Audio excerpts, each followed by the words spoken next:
Hi, watch me explode. I'm really mad about this. Welcome back. The woke folk seem to be everywhere. And now they're coming after you at the gym, suggesting that exercise is linked to racism. Time magazine laying it all out in a piece titled "The White Supremacist Origins of Exercise and 6 Other Surprising Facts About the History of U.S. Physical Fitness." The magazine interviewed a teacher and activist from the New School in New York City who claims, quote, "It was super interesting reading the reflections of fitness enthusiasts in the early 20th century. They're saying white women should start building up their strength because we need more white babies. They're writing during an incredible amount of immigration, soon after enslaved people have been emancipated. This is totally part of a white supremacy project." So, Amy, what about black athletes who have ascended to the very top of their respective sports and other people of color who have phenomenal fitness? It's just shocking to me that that's the sliver that they took away from all of this. I mean, I always think this time of year, people are looking for any reason not to get back in the gym and not to work out. So maybe the headline was aimed at all of that. I have no idea because it's a totally unfortunate thing trying to split this down race. There are so many things over the decades, even in recent history of the last 50, 60 years that we can look at why physical fitness has been brought to the headline. Everything from Hollywood to the invention of the television and computers to major things that have happened in society. The one thing I thought was great about the article is it did talk about 9/11 and post 9/11 trends for a lot of Americans to want to become stronger, to become physically stronger and mentally stronger because of what happened.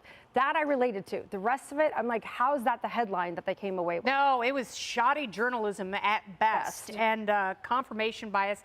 But Dr. Neshwat, we know how beneficial exercise is for chronic conditions like heart disease and diabetes. Yes, heart disease, clogged arteries, stroke, diabetes, no race, no color, and no religion. And I think everyone's New Year's resolution, if you are not already doing it, 150 minutes of exercise every week. And I can tell you, after having delivered many babies in my medical career, it doesn't matter if you're white, if you're black, or any race or ethnicity. If you have a uterus and you have functioning ovaries, you can have a baby. So this whole idea of white babies increasing, it's just completely, totally absurd. Yes, and that was not the basis for physical fitness in this country. And, you know, they did rightly point out that trends change. And that's the nice thing about it, because if you don't like running, you don't have to run. You can take a number of classes. You can buy a used Peloton. They're bargain basement prices now. Well, I mean, you're pretty Aryan. You've got like blonde hair, blue eyes. So were you reading this article going, yeah? Well, I was looking for a reason to avoid my New Year's resolution, and this is it, because I don't want to be accused of being a white supremacist and going to the gym. But to Dr. Jeanette's point, we know how important this is, right? Physical fitness, staying fit. I thought to Amy's point, one of the other interesting aspects was the effect of Title IX, right? And encouraging women to look after their health and to stay active and to get engaged in sports growing up. I think that is something that the article should have focused more on and less the kind of silliness that we're highlighting right now. It was just clickbait. It was almost the most ridiculous thing, but for a moment I thought, does that mean that pickleball is against vegans and it's, or maybe it's pro-vegan? No, they're not using meat. I don't know, pickleball, I'm worried about it all They're of a sudden synthetic balls. like They're not human. Emily? That we know of. Exactly. To me, this is just one more example of the echo chamber that the media is. Now, this is a teacher at New York's New School. So she's being employed, maybe has tenure, and parents are having their kids subjected to her indoctrination. And then she has confirmation bias. She said she called it a holy crap moment when she realized this, frankly, intellectually lazy and totally false supposition. And then Time ran it. So Time said, oh yes, what great information that we are going to disseminate to Americans and subject them then. I know too as well that she calls herself an activist. And I wonder how much has she done to amplify the fact that there are food deserts in our greatest urban cities, that those who are most affected by diabetes and obesity and the like are disproportionately people of color because of those urban food deserts. So that is the root of the problem. It's not whether someone goes to the gym, it's that the health epidemic in this country in large part also affects these guys disproportionately, and because of things that are in place that I wonder if she talks about that in New School, or if she's simply saying exercise is racist. Food deserts are real. The obesity epidemic is real. That's why they had to make It's a Small World boats wider for our big keys. Did they really? Yeah. They had to widen the It's a Small World boat. But not And yet they're airplane making seats. But airplanes not airplane smaller. seats. Yeah, exactly. Yeah. No, Yeah. no, because they want you to pay for business class. Yeah. Winkety wink wink. More Well, no one's outnumbered. working. Or buy 2 seats. You can buy 3 seats. You can buy whatever you want. We'll be right back. Last but not least, this Saturday, I had so much fun ringing in 2023 with the Fox News All-American New Year celebration. Good evening, everyone. I'm Emily Campagno, live from Times Square. Our celebration spanned the country from coast to coast with so many of your Fox favorites joining in on the excitement, including Jimmy Fallon, Pete Hegseth, Will Kane, Rachel Campos-Duffy, Abby Hornacek, and more. I spent the night hosting live from Times Square, where over 1 million people gathered to watch the iconic ball drop and officially welcome in 2023. I had the honor of interviewing the FDNY Commissioner Lauren Kavanaugh and meeting her team of New York's bravest, who work so tirelessly to keep our city safe, especially New Year's Eve, which is their busiest night of the year.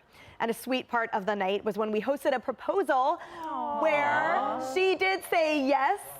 They were so soft.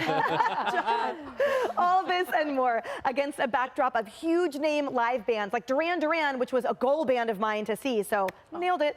It was one epic night that set the tone for a great year ahead. Happy New Year to you all. Kennedy, you were in Miami. I was. What was that Miami. celebration I like? was breaking it down. I have never seen anything like it. Miami had simultaneously 50 fireworks celebrations at once. It was all across the city. Like, I high-five that city because they love pyrotechnics. So, well, you win, Miami. Nice. Love a good fire show.